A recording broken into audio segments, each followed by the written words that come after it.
This is the Fitzy and Whipper with Kate Ritchie podcast. Instant spark. Let's talk about love, right? And whether the instant spark, which is like love at first sight, is actually a good thing.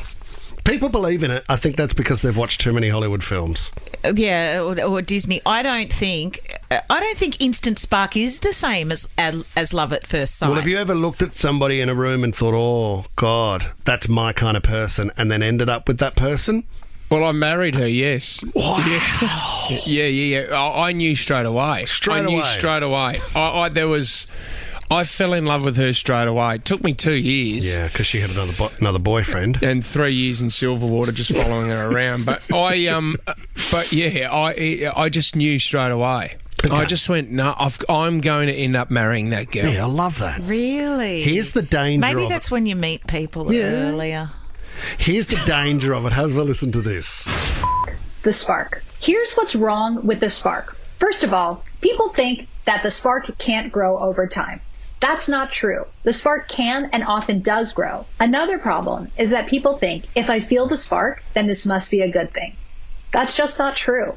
Plenty of really hot, charismatic, and yes, narcissistic people give off the spark. Some people are just really sparky, and this is more of a reflection on them than what's developing between the two of you. So the spark can be clearly misleading. Oh, it absolutely can. I actually think the spark, when you have a full-on, initial spark, I wish I could remember the name of the guy.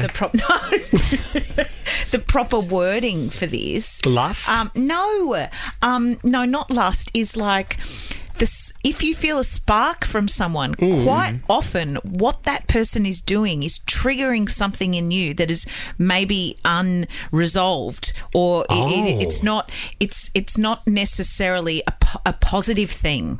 It's kind of like it gets your juices flowing, but it tends to be the thing that you continue to be drawn to, but is quite often negative. Like a bad boy? No, it's an instinct. Yeah. I think it's an instinct. And this is the thing, you trust your own instincts. So when you get a feeling about someone, and it can be a negative one, this is the thing, but it's when you get a feeling, you look at someone and you are immediately attracted to them and go, I want to get to know them. You've got to trust that feeling, Well, you do, yes, you do. But for example, history might say that you are continually drawn to the same kind of thing. Yep. It does create that physical spark in you and gets all your dopamines and your trauma bonding. Bonding? Oh, my God. It's trauma because bonding. You tend to bond over an unresolved trauma in you. So you might be attracted to someone. Tragedy. This is a huge generalisation and Yes. really basic. But if you're attracted to like a bad boy or something, you might have unresolved issues with your father or something. It doesn't necessarily mean that person is the best person for you. In fact, that person might be sent to teach you all that you need to heal.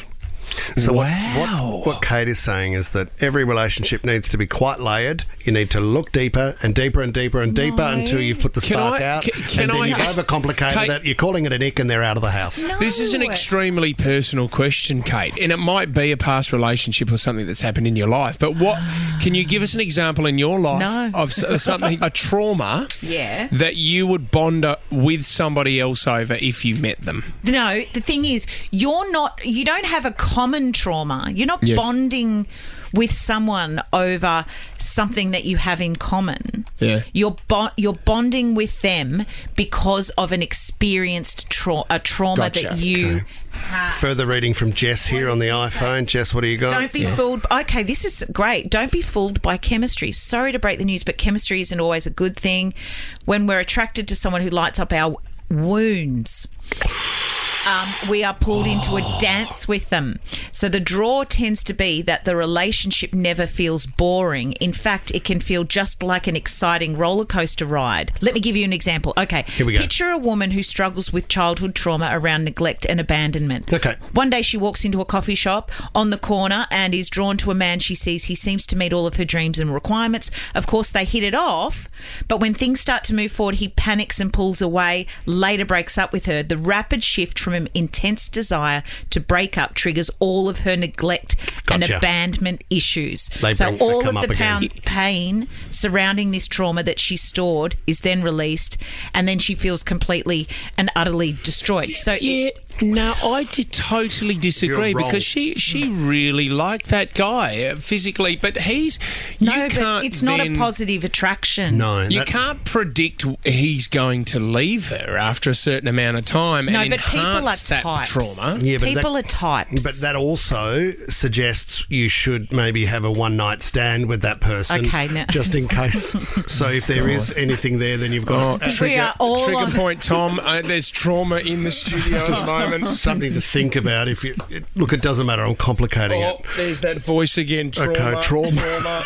Tom, I'm Tom, bonding. I'm actually attracted Mate. to you, Whip. thank you. That's a strange spark. Fits in Whipper with Kate Ritchie is a Nova podcast. For more great shows like this, download the Nova Player via the App Store or Google Play. The Nova Player.